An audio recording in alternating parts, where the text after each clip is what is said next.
So many of our neurodivergent ADHD and PDA kids struggle with school refusal this time of year because they're emotionally overwhelmed and exhausted.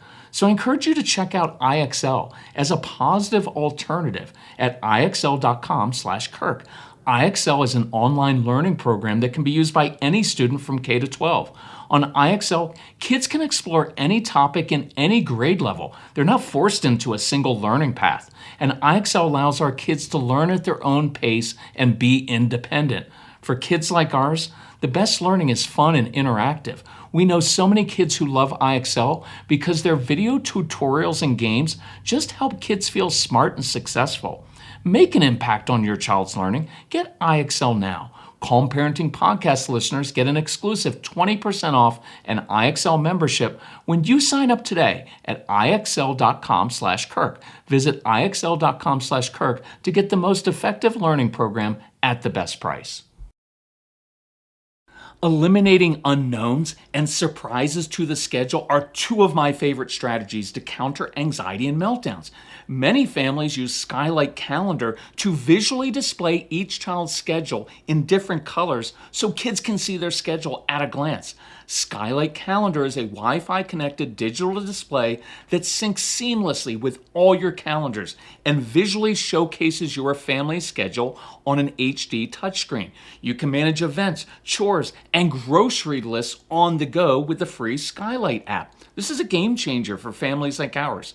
Try it for 120 days. If you're not 100% thrilled, you can return it for a full refund, no questions asked. Right now, SKYLIGHT is offering our listeners $30 off their 15-inch calendars by going to myskylight.com/parenting. Go to myskylight.com/parenting for $30 off your 15-inch calendar. That's myskylight.com/parenting. I know you've heard a lot of the negative stories about Casey, but I would need to brag about him for this. A couple months ago, he said, I want to get mom something special before Mother's Day so it's even more meaningful. And I think it's a thank you for decades of listening patiently and providing that comfort that only moms can. So I said, hey, when your mom wears anything with that Cozy Earth brush bamboo, it's like all her stress goes away and she feels cared for and pampered. She can go from like Cozy Earth heavenly PJs, robes, and puffy sheep slippers to wearing a Cozy Earth brush bamboo skirt or dress. It's like casual, comfy elegance for any time of day. Cozy Earth turns everyday routines into moments of softness and ease. Moms, share this with your spouse or just go get something you want now. Head to CozyEarth.com and use code CALM for an exclusive 20% off. I'll race you right now to CozyEarth.com and use code CALM for 20% off. Please tell them the Calm Guy sent you. So I'll start with a confession that many of you have heard me say before. I did not like our son when he was young. He was so challenging. Everything was hard. Putting your shoes on, eating, going to bed, doing schoolwork.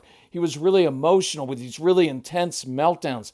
And all it did was provoke my own immaturity. It was not his issue. It was my issue. And it forced me to grow up.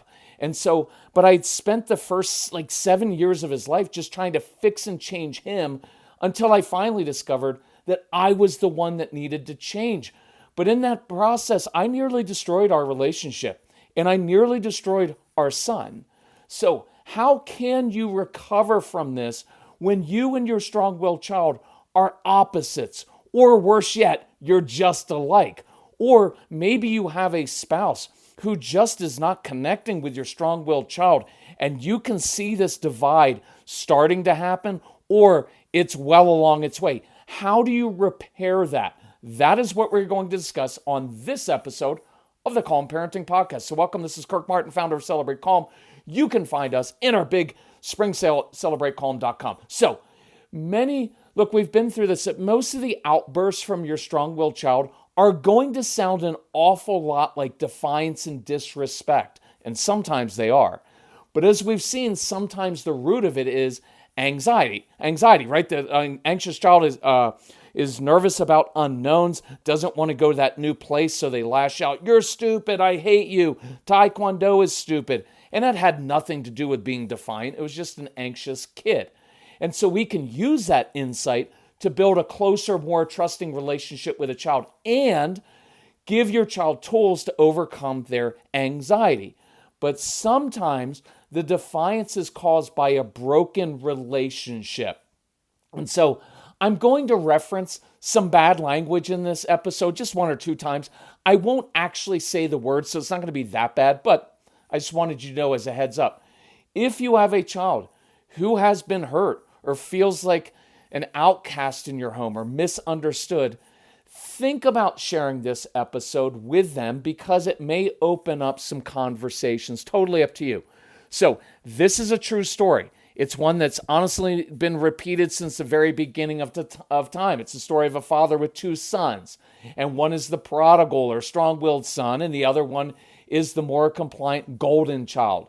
And this happened right in middle America, right in Minnesota. Now, it doesn't sound a lot like Minnesota nice in the moment, but this is reality, and it happens in a lot of our homes. So let's set the stage. Mom, dad, and two sons are having dinner. By the way, this could be a mom and daughter, a mom and son, a dad and daughter, but this is just the way it rolled, right?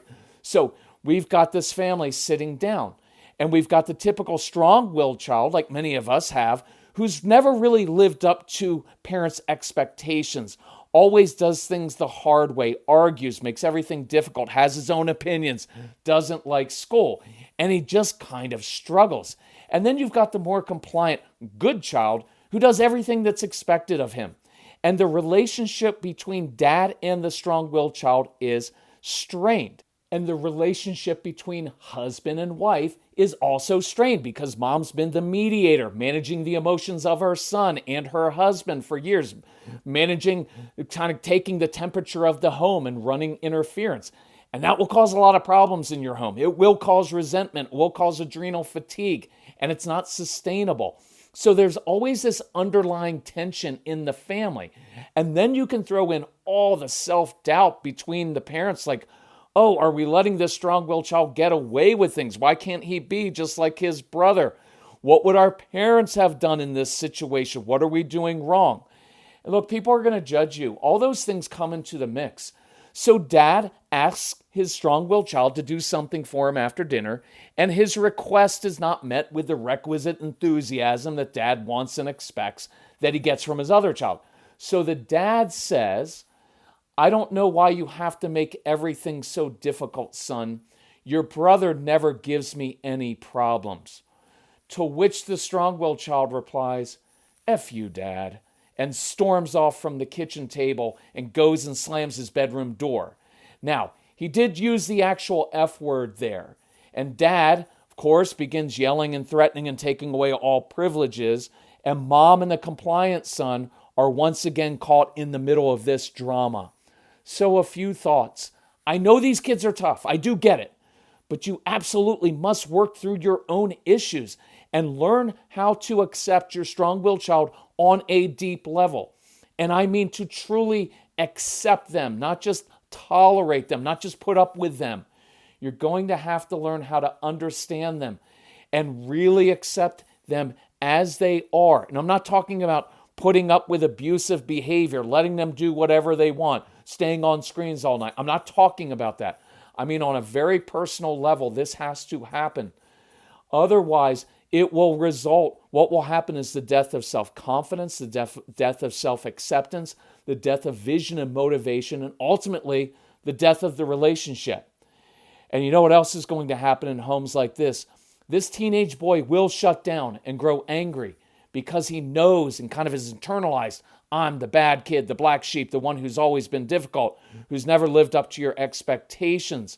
Even though he's probably a very bright, insightful, and even good-hearted kid to others. That's part of the struggle for us, right? As parents, as you see these things in your kids, and you're like, this is a kid who will stop on the street and give all of his possessions to homeless people, or who's really good with animals, or maybe little kids who, when other adults talk to you, like, oh man, he is such a great kid. He's so responsible, so respectful. And yet you don't see that in your home. And so some kids will turn this anger inward and self-sabotage their lives. Sometimes they'll do it to get back at the parents. See, You've always thought I was a loser, never the good one. Well, now you're going to get exactly what you thought and wanted, and I'm going to live down to your lowest expectations. What are you going to do about it? Take away my screens? Fine. I'll just sit in my room and do nothing for the next 6 months, and you can't force me to do anything. Sure, send me to military school. I'll try to escape and get kicked out, and I'll be right back here.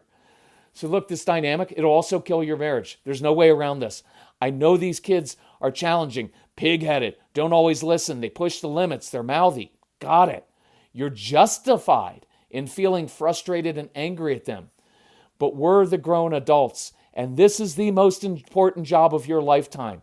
If you don't find a way to repair this relationship, to accept this child as he or she is, they will seek your elusive acceptance well into their 50s and 60s, and it can be devastating. So back to our scene. Was this defiance and disrespect shown to the dad? Yes, of course. Do we just excuse it because the child is upset and hurt? No. But we do have to understand context. This reaction by this child is driven by pain. There's a pleading nature to the tone. Listen how he said it. F you, Dad. See, what I hear is, you've never accepted or liked me, Dad. You've always liked my brother more. I can never live up to your expectations, so just F you, right? That's a pleading tone. That's the voice of a broken relationship, and you have to distinguish between these things. And so in this instance, it is not the defiance and disrespect that needs to be addressed primarily. Rather, it is the underlying pain. It is the underlying broken relationship that needs to be addressed. See, once you take care of that, everything else kind of falls in place. And we've dealt in other podcasts with just pure outright defiance. I think there's one from May 2024 on outright refusal. Listen to that one. It's fantastic. I've been through other ones. We have an entire program called Stop Defiance and Disrespect. But that's not what is happening here. One of the reasons I'm so proud of you as moms and dads is you're working so hard at this. And the dad who told me this story reacted at first. He was wrong. And what I used to do back in the day was double down on this. Well, I've already messed up. I may as well just vent all of my resentment and frustration at this kid, and I'll turn this into a 16-hour fight. And I want to caution you with that because when I was immature before I changed, I had a lot of resentment toward our son. And when he would even do one small thing wrong, I would be like, I'm going to take advantage. You know what? You leave your stuff all over the place. You don't study for school. You talk back to your mom. And all of this would come out. And there was this, it was kind of sabotaging my relationship with him. And I just want you to be aware of that and work on your own resentment underneath. Again, we're not talking about excusing behavior, but we do want to understand the root of this. So the cool thing is, this dad handled it differently after he first messed up. I used to wake up congested and sneezing every morning until we began using our Air Doctor air purifier. That was 3 years ago. We immediately noticed reduced allergy symptoms, better sleep, and cleaner air for our family. Air Doctor's powerful 3-stage filtration captures extremely small particles, about 100 times smaller than what typical air purifiers can remove. Air Doctor captures airborne contaminants you don't want to breathe in: dust, pollen, mold spores, pet dander, bacteria, viruses, and more. It's partially why Air Doctor won Newsweek's Reader's Choice Award for Best Air Purifier. Head to airdoctorpro.com and use promo code CALM to get up to $300 off today. Air Doctor comes with a 30-day money-back guarantee, plus a 3-year warranty and $84 value free. Get this exclusive offer now at airdoctorpro.com using promo code CALM. One of the most frustrating parts of life is just figuring out what to eat for dinner, especially when you have picky eaters and you're exhausted. That's when you default to expensive, unhealthy carryout. That's why we love HUNGRYROOT. We plan our meals for the week on Sundays. No stress, cheaper than carryout, and we get to anticipate delicious meals I can prep in like 10 to 15 minutes. Whether it's the tzatziki chicken bowl with quinoa, roasted salmon, chicken strips for the kids, or vegetarian options, everything is healthy and delicious, delivered right to your door to avoid those draining trips to the grocery store. Let Hungry Root simplify your life. No more stressing over food every night. You're going to love Hungry Root as much as we do. Go to hungryroot.com/calm and use code CALM to get 40% off your first box. Plus, get a free item in every box for life. That's hungryroot.com/calm, code CALM to get 40% off your first box. hungryroot.com/calm, code CALM. Maybe your kids need a new desk or a bed, or you've been wanting to upgrade your old worn pots and pans and kitchen appliances, but you know how you never get around to doing that? Or like us, you want to create comfortable outdoor spaces so you can enjoy more time in the sun. It's all on sale during Way Day at WAYFAIR.com. You get up to 80% off just about anything and everything you need for your home with free shipping from April 25th through the 27th at WAYFAIR.com. With WAYFAIR Verified, their team of product specialists vets everything by hand using a 10-point quality inspection, so you know you're getting a quality piece no matter your budget. Way Day is the sale to shop, the best deals in home.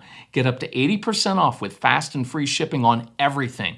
So go to wayfair.com from April 25th through the 27th to shop Way Day. That's WAYFAIR.com. Wayfair, every style, every home. You are going to mess up. So the dad said, I had come home stressed. There was talk of layoffs at my job. And so I took that shot at my son at the table. And I knew instantly I'd stepped in it. And so I reacted. I did my yelling routine. But then I remembered your voice saying, reset. And moms and dads, I want you to have a reset routine. So the dad said, look, I'm just learning this. So my new routine is I go to the garage. It's a quiet space. It's my space. I move things around to work off the stress. Organizing some shelves gives me something I can control in that moment, since apparently I can't control my mouth or my son. And I like that humility there, right? And so he said, I pulled up your app on my phone and I pushed the button. It's always a good reminder. And you were mentioning humility. And that's such a tough concept for me. It's foreign to everything I have been taught. So I had this war raging inside me, beating myself up, but also so angry at this kid and also feeling a little bit helpless. But I knew I had to take the humble approach or we'd have another blowout. And look, this dad would have been justified in laying into his son because the kid had just dropped the F-bomb on him, right? Isn't this parenting awesome? Isn't this what you pictured when you were planning your family? But being justified doesn't mean it's right, and it will never work because humility breaks down walls. So I want you to know wrestling with these ideas is normal. You're coming up against like what you were taught as a child. You're hearing your parents think like you're letting this kid get away with things. What would have happened when you were a kid when this happened? So this is all normal, moms and dads. You're not doing anything wrong with this. But what you can do is something entirely different, which is what this dad did, and it was awesome. Okay, so let's picture this. Stand there with the dad in the garage with that war going on in his head. You have been there. You may be there later today. So let's walk with this dad. Just picture this as he trudges upstairs to talk to his son. The weight of years of a broken relationship, all these words between them, making every step heavy with regret and anger and foreboding. And now picture what's happening on the other side of this bedroom door. Your child feels the same thing. He knows he shouldn't have said that to his dad. And now dad knocks on the door. And this is a subtle act of respect for his son's privacy, even though it's not warranted after just what happened, right? This dad had every right to march up those stairs, barge through the bedroom door that he paid for because it's his home and because of what his son had just said to him. But this isn't about being right or proving your point or disciplining your child. It's a relationship. That is your child on the other side of that door. So the dad knocks on the door. And this is such a subtle act of respect and humility for a son who doesn't always warrant that. And the dad stays outside the room because walking in through the door in this situation, it's just too much tension. It's too heavy. It's too much. Neither of them can stand to look at each other right now. So the dad does the smart thing and he stands outside the door. And I guarantee that this is what the dad said he's going through is, oh man, I'm the adult. I'm owed an apology right here. I shouldn't have to be doing this right now. And he's right about that. But he humbles himself anyway and says, son, I'm sorry I yelled at you and said those things. I was wrong. And I'm sorry for how I've treated you so differently. Look, I'm going to go leash up the dogs right now and go for a walk. And if you want to come join me, I promise I won't lecture you and I'll listen to you. That's what we talk about all the time. And the dad had told me when he was in the garage, he was like, oh, okay, I'm trying to remember now. Motion changes emotion. Invite my son to be with me because his whole life I have sent him to his room, whether I told him to go or we had a blow up and he ran there himself. We've always been disconnected. And I remembered no eye contact. I don't need to have a face-to-face discussion with him. So the dad came up with this of like, oh, okay, I'm going to walk the dogs and invite my son. So the dad told me he walked away and he felt this war still raging inside. You're going to feel conflicted. He felt humiliated because the kid is supposed to respect him as the authority figure and he shouldn't have to be doing that. That's not how we were raised by our parents. But he was also proud of himself for handling it this way. So he leashes up the dogs and he's standing outside in the Minnesota cold wondering, why should I be the one apologizing? Why isn't this kid down here already? What am I going to say to him? But he stays there and he waits. And after a little while, his son slinks outside, just as uncomfortable, just as awkward, just as embarrassed, and of course not wearing a jacket, just his hoodie. This kid knows that when he dropped the F-bomb on his dad, that there was going to be heck to pay for that. So they begin walking with years of tension between them. And because the dad had taken the humble approach, the son actually broke the ice. Dad, I feel like you don't like me as much as you like my brother. Boom. There. Look, this hurting kid finally said what had been hiding under the surface for years. Right? You don't like me as much as you like my brother, or you just plain don't like me. And you're going to be tempted to think, no way the kid would say that. But I will virtually guarantee this will happen. I was an old school dad who didn't have any of these tools. And when Casey and I would have conflict, guess who initiated talking? Not me. It was Casey, the strong-willed kid who wanted to make it right. He'd say, Dad, we need to talk about this. Why? Because there was a yearning in my son. And we've talked about this in recent years together on some of our long hikes. And he told me, he said, Dad, I was desperate to have you accept me and understand me. I knew deep down I had to have a good relationship with my dad. And man, that'll just kill you inside. When I realized that I deprived him of that with my own pride.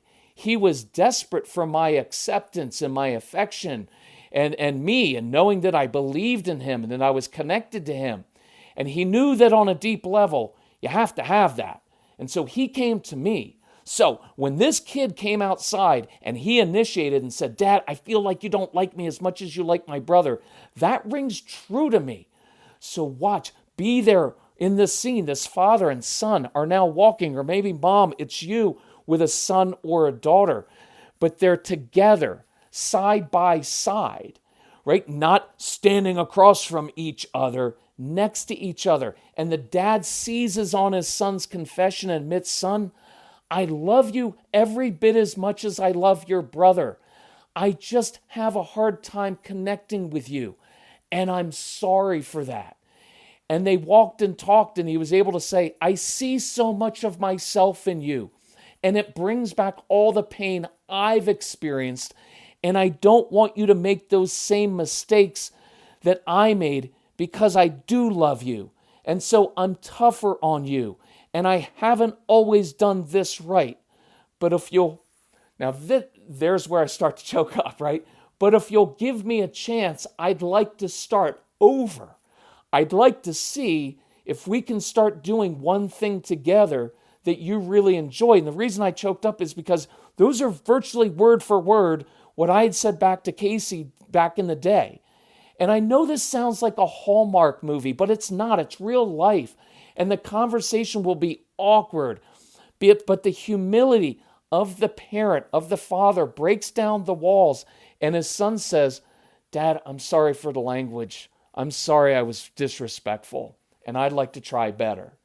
And so they begin to actually, for the first time, have a conversation, because we live, even with our spouses, we live with so many things underneath the surface that we just don't say, and day after day, week after week, month after month, year after year go by. So here are a couple strategies. I pulled these from the No BS program. It's in the Get Everything package to rebuild your relationship with your child.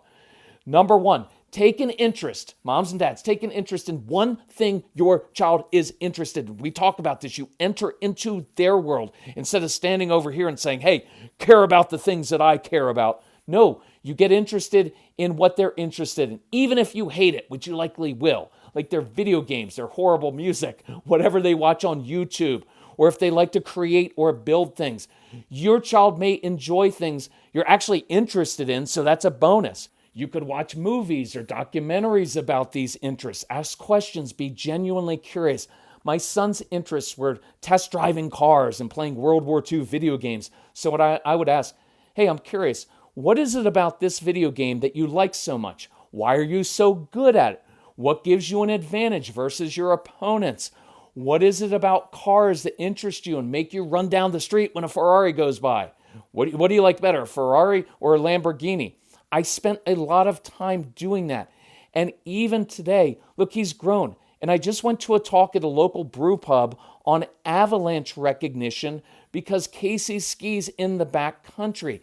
And it's interesting, even as a grown adult, he always says, Dad, thank you for taking an interest in what we're interested in, because I went with he and his wife, even though you don't ski in the back country. They appreciate that. What about this horrid music do you like so much? I'm kind of kidding, but what about this music? Find out why they connect with certain things. You will learn what makes your child click. Look, we're getting long, so I'll wrap this up. Here's one more cool bonding strategy. Ask your child to teach you something, because their whole lives were always showing and teaching and lecturing. But ask them to teach you something or show you how to do something on your phone or with technology or something they're good at. It lets them have a little bit of control and mastery over something. It builds confidence. When you open yourself up and let your child teach you something, there's something very magical and beautiful that happens. Look, sometimes the worst moments of defiance can lead to the greatest bonding and learning opportunities. I nearly destroyed my relationship with Casey, but now we are so incredibly close, and I think that's precisely because we worked through all of these hard issues together. We wrestled with it. We wrestled with each other. You can do this. I would encourage you, listen to this episode twice. Binge past episodes. Go through our downloadable programs. Right now, it comes on an app on your phone, and I can give you scripts and action steps to take in the moment. It's way cheaper than therapy or divorce. Look, thank you for listening to this podcast. Thank you for subscribing, for sharing it with others. Thank you for working so hard to change. I have so much respect for all of you really digging into this, because this is the hardest work you will ever do in your life. All right, love you all. We'll talk to you next time. Bye-bye.